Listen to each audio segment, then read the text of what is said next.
Hello and welcome to Course Like Your Car Brochure channel. In today's episode, it's the turn of the Mark II Vauxhall Astra.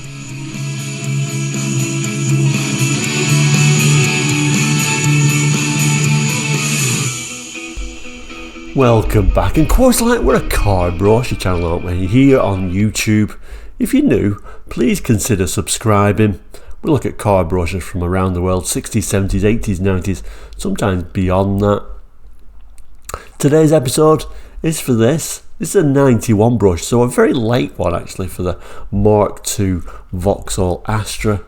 Mark II, very much a huge change on the outside, but not much of a change on the inside. Same running gear, same engines as the Mark I.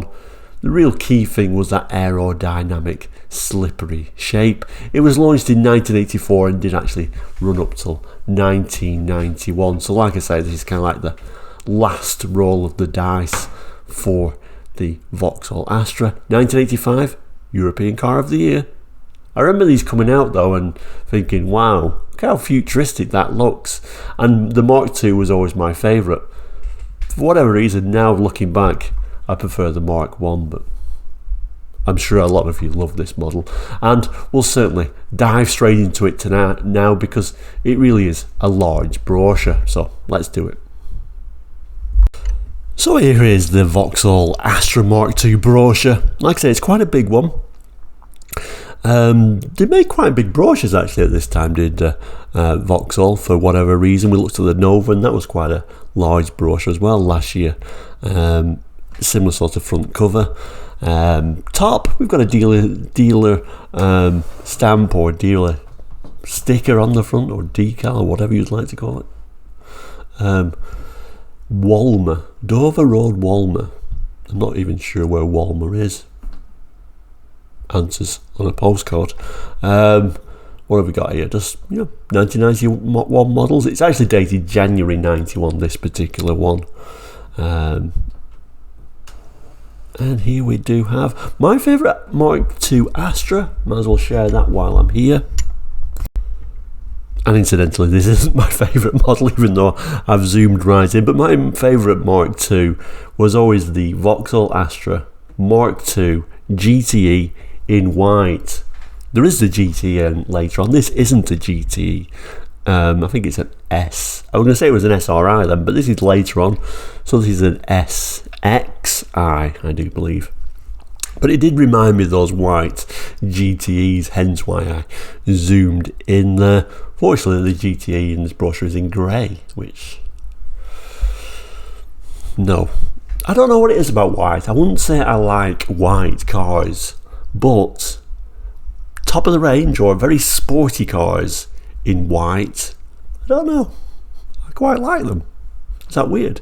I really don't like base models in white. I think yeah. Anyway, let me know what you think about that. I wouldn't say white is a popular colour, really, is it? But I don't know. Sporty ones in white kind of like look good. So yeah, this is, you can certainly see straight away how much more rounded these were than the Mark I. That was a big change, wasn't it? I always liked how they were like chopped off at the back with a little spoiler on the back as well on the GTEs and SRI models. Colour coordinated bumpers, colour coordinated door mirrors, again reminding me of the GTE in this particular picture. So I always remember when these come up, like I said at the start, all rounded like this. They look futuristic. I think that's why I quite liked them when I was young, when they came out, because they really look a lot more futuristic than the Mark I's. But like I say, looking back now, I do prefer the Mark I's now. Maybe that's because it's no longer a futuristic design, maybe, I'm not sure. But I know a lot of people really love these Mark II's, and I'm not saying I don't like them, I do. So what could you get this as? There was an estate, there was a hatch, a saloon, even a cabriolet. And it was really the competition for the Ford Escort. It never managed to outsell the Escort though, did it? Although it came closer than anything else really. It did sell very well in the UK. In Europe, of course, Opel Kadett E, I'm presuming. And it was known as other names as well around the world as well. Interestingly, when we're talking about the saloon, when it came out, It was known as the Belmont, wasn't it? At a time when, you know, these car manufacturers like to give their saloons a different name, which I always thought was weird. Even at the time I thought that was weird. You know, an Orion, well, just an Escort with a boot. So I think it was deemed a failure though, because all these car companies eventually did drop this other name for the saloon and just called it, you know, the Astra Saloon and the Escort Saloon, didn't they? So it was a failure. I guess the exception is Volkswagen. They had the Jetta, didn't they, which was the booted version of the Golf. Later on they changed that name in the UK to the Volkswagen Bora, which I always thought was a horrendous name, but they kind of like thought, well, we can't sell saloons in the UK, so let's give it a Bora. The wind, isn't it? I know what it means, but it sounds horrendous. Although, interestingly, in North America, still, you can get a Volkswagen Golf and a Volkswagen Jetta. So I guess they did stick with this theme, but I never liked it. I'm waffling and I've got a big brochure to get through. I have got a cup of tea. Maybe that's what I'm thinking. I've got a cup of tea, so I'll be okay. So I'll be able to keep talking. But I don't know. I guess that's a question to ask you. How long should these brochure review videos be? I started to do the Saturday special to make these brochure review videos shorter, because I think a few people do prefer that more condensed version. But these bigger brochures are getting up to like 30 minutes. And when I started, the key was it's going to be under 15 minutes. And they've got longer and longer and longer. I don't want to be in the 30 minutes with this brochure, so I better go on with it. But let me know in your comments, how long is the right length for these brochure review videos. Let's turn the page, otherwise it's going to be an hour. First cover, contents page, and hooray, straight in with it. Astra GTE 16 valve, in that sort of black area at the back. Nice little badge, GTE 16 valve. Sadly it's in grey. I always think you need a light colour to show off that black area, and that's why I used to like white. It usually used to really stand out. This picture doesn't look too bad with all this reflection, but in general I'm not really a grey car fan. But we're not going to read this nonsense, we're going to move on. And that's what we could get at this time for the Astra range: the hatch, the saloon, the estate, and the cabriolet. Bertone. Nice. But I think the standard hatch was the best looking. Although the saloon didn't look bad, but yeah, I always prefer larger cars as saloons, to be honest with you. The estate was very nice though, wasn't it? Very practical estate, and it was quite well proportioned. I thought a nice sized estate. Your favourite is? Interior. Very grey, I think, is the key. Let's have a look inside though. Not bad for the times. The seats look quite nice, don't they? Door cards look nice. I always remember the one time that I actually sat in an Astra though, I always found that the seats were a little bit hard. I suppose that, you know, that sector of the market was a bit like that, but I always found it a little bit stiff, a little bit hard. Seats not that comfortable was my one thing that I always remember thinking when I sat in one. Pretty practical car though, you know, fold down seats, etc. Not a bad place to be really overall. Base model now, the Merit. I always think with Vauxhall compared to Ford, the base models never looked quite as much as a poverty spec. I think Ford really used to really shout that you got the base model. Not so much here. So this is, like I said, the Merit base model loveliness. Tells you can get it as a 1.2 or 1.4, 1.4 injection, 1.6 auto, 1.7 diesel, as a 3-door hatch, 5-door hatch, 4-door saloon, 3-door estate, 5-door estate. I always thought 3-door estates was a weird idea. You've got a family, we're only going to give you 2 doors. But there you go. So quite a comprehensive range of cars, you know, a lot of different options you could get your cars in. 3-door estate, you can only get that as a 1.4 or 1.7 though. 5-door estate, you can only get it as a 1.4 in Merit trim. And there is that interior of that base model Merit. And this is your L with these quite funky wheel trims, which I always quite liked. They look quite nice. So the Astra hatch, Astra saloon, although actually at this time he's calling it the Astra Belmont L. You know, you can imagine that meeting. What we're going to call this? Well, we did call it the Belmont, but maybe we should be calling it the Astra. Let's call it the Astra Belmont. Go figure. Okay, so here's the next page. It's showing the interior of the L model.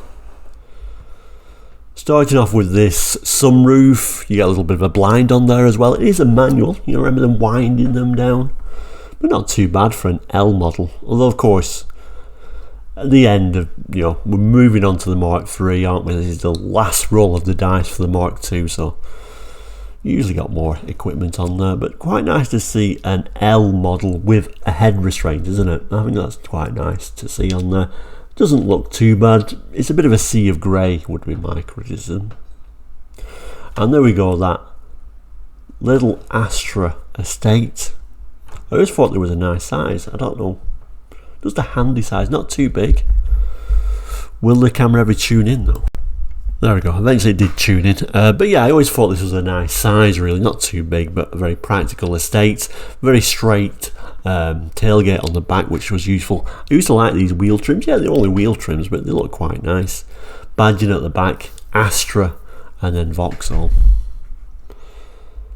Moving up still further, the LX. You know, you can see how close competition it is with the Escort. Similar sort of idea. The L with X, a few extras on there. Interestingly, it says on here, the X badge promises more and delivers in style. This particular one, you can get it as a hatch or a saloon, 5-door hatch or a 3-door hatch actually. 3-door hatch is a 1.4, 5-door hatch is a 1.4 or 1.6, 4-door saloon is a 1.4 or 1.6. Like I say, here's your hatch, call it the Astra. Here's your saloon, it's called the Astra Belmont. Here's a question for you. What was it badged at this time? Was it badged Astra, was it badged Belmont, or was it badged Astra Belmont? Hopefully we'll get to see it at some point. And when I ask questions like that, I honestly don't know, because I try not to really look too much in the brochure before a review, because, you know, I like to be surprised, and I sometimes get these ideas as I'm going through it, which I think makes a better video. I think it was just badged Astra, but I guess we'll see. So this is the interior of the LX, like so. Again, sea of grey really, aren't they? I'm not entirely sure what extra you get on here, but it doesn't look hugely more than the next model. It kind of like tells you really what the extra is. Electrically operated front windows, I guess, is your main thing. And what have we got over here? Electrically adjustable door mirrors and heated. Moving up to a bit more luxury now, the GL, available as a 5-door hatch as a 1.4 or 1.6, or as a saloon as the 1.6 only. Interesting wheel trims. I kind of like think Vauxhall had interesting wheel trims at this time, which is an awfully sad thing to say, but you know, a bit of a splash of colour in the centre there, which is nice. Noticeable differences are we've got these colour coordinated door mirrors now, big GL badge on the wing there, and we can see those head restraints peeking at the back for the saloon version. And there's our nice little, nicely spec'd really, GL hatch. Look on the inside, we can see straight away the seats are nice. This is velour, kind of like my favourite of the seat fabrics at this time. What else have we got on here? It's telling us that we've also got front electric windows, if we can actually see that. There we go, front windows and door mirrors electric. A tilt steering wheel, and if we look at this dash now, looks like we've got a nicer steering wheel, but we've got that rev counter on there now too, don't we? And yes, we'll have a proper look at these, how they compare to specs in the specification pages at the end.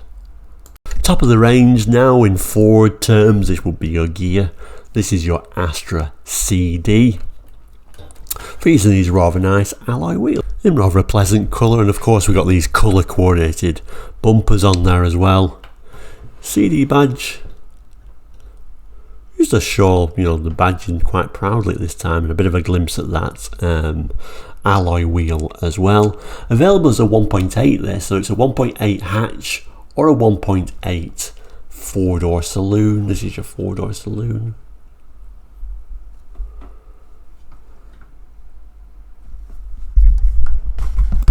Interior now looks way nicer, I think. I think that now starts to look like a pleasant place to be. Similar to the gears on the Fords, we get a bit of wood on there as well, which, you know, a bit of fake wood anyway. There's a tell, I don't know why did we ever start using wood to denote top of the range cars? I'm not sure. Big headrests on the back. Door cards, this material going right to the very top as well, isn't it? And that dashboard, quite a nice steering wheel that. And what have we got here? A bit of a stereo radio cassette player with 4 speakers, and also we get a cassette storage facility as well. So here we go. The sporty models SX, SXI. We get a 3-door hatch, 5-door hatch, 4-door saloon, or 5-door estate, as either a 1.6 SX or a 1.8i SXI. The estate, 5-door estate, only in the SXI trim. Looking a little bit sporty. You know, bit of a spoiler or a wing on the back there. Looks a little bit special, doesn't it? I guess think SRIs, I guess. We can see the badging at the back though, it kind of answers our question. It does badged Astra, even though it's calling it the Astra Belmont at this time in this brochure. Little decal on the, I think it might actually, is that a badge or an actual sticker? It may be an actual badge, that SX. And of course the hatch, which of course is also the same model we saw on that front cover, if you remember. I think you buy this model for the interior because it's way, finally we've got rid of all that sea of grey. It looks so much nicer. Interior wise,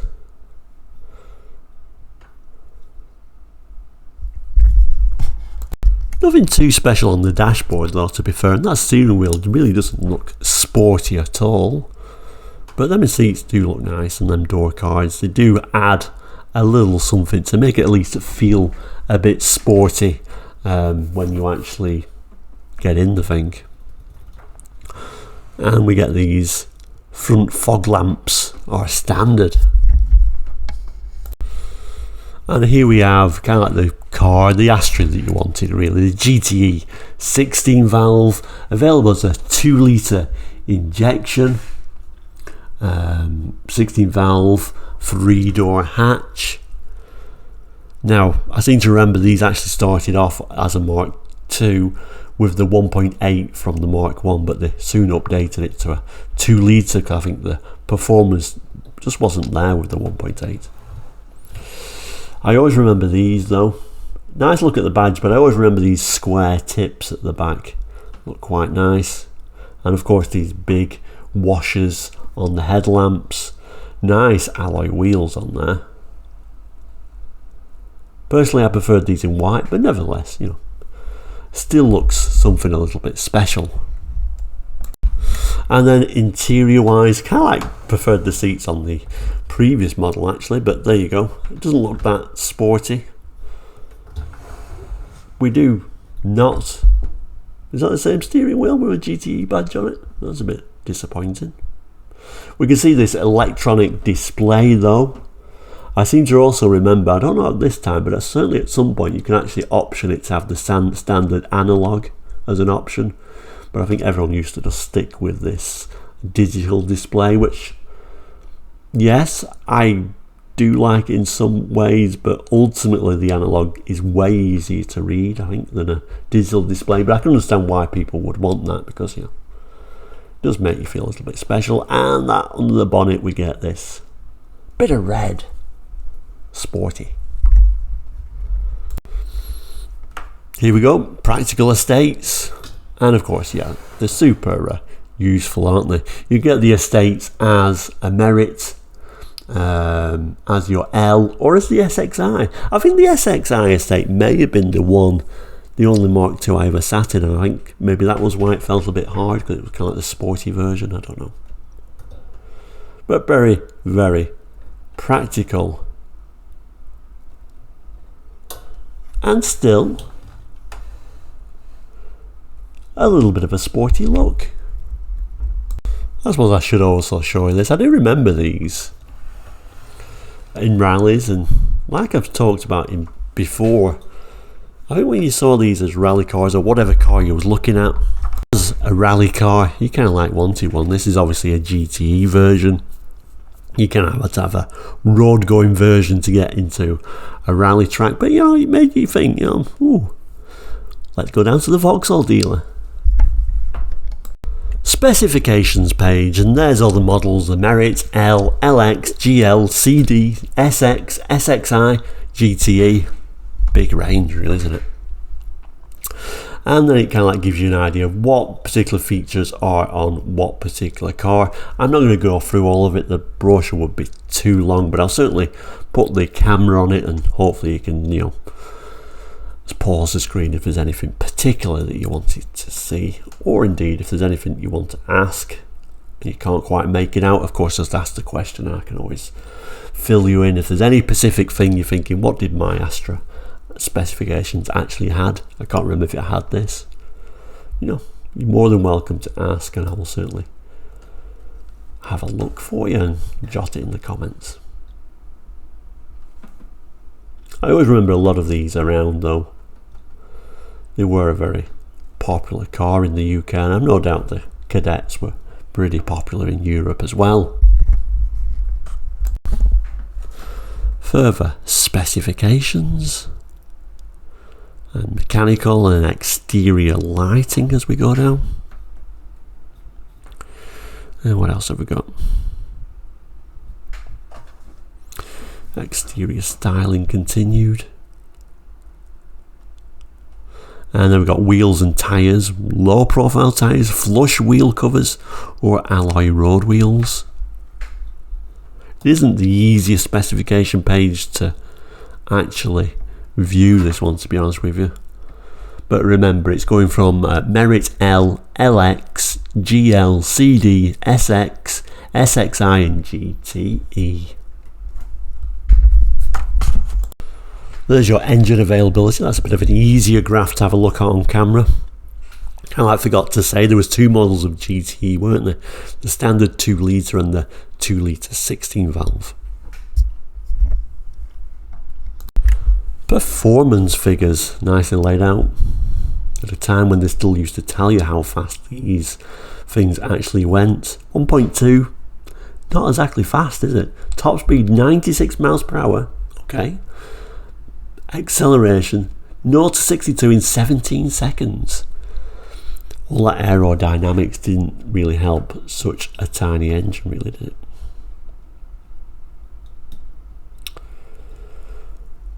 Further speed figures. So the standouts, the 1.8s weren't bad, were they? The CD and the SX, they're in the 120s and under 10 seconds. Obviously that 16 valve GTE is the fastest, top speed 135 miles per hour, 0 to 62 in 8 seconds. Not bad really for the early 90s. Okay, so factory fitted options you could get.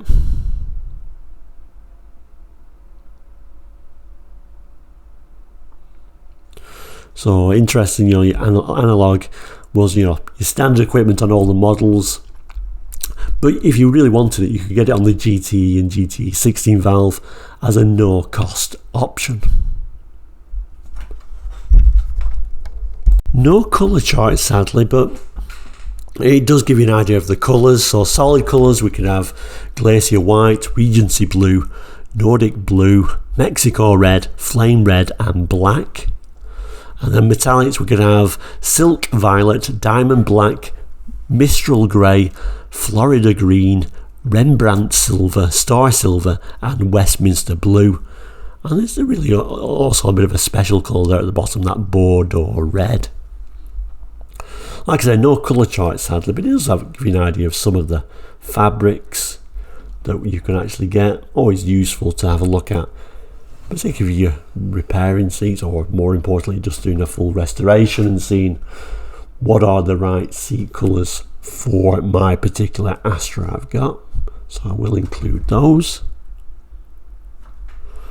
And the CD colours. And then of course that interesting SXI trim called Viva, interestingly. And what they call rainbow colours for the GTEs. And there is a GTE seat. And at the back here's a little date code for it and the publication date, January 1991. There is that brochure review for that very large brochure for the Astra in 91. Any memories of the Vauxhall Astra Mark II in pretty much any of the years? Jot that in the comments, always interesting to hear from it. Also let me know which is your favourite Mark Astra. Is it Mark 1, Mark 2? Mark 3 wasn't really much of an update, was it? But anyway, thank you so much for watching today. Please do like and subscribe. We'll see you very soon. Take care and goodbye.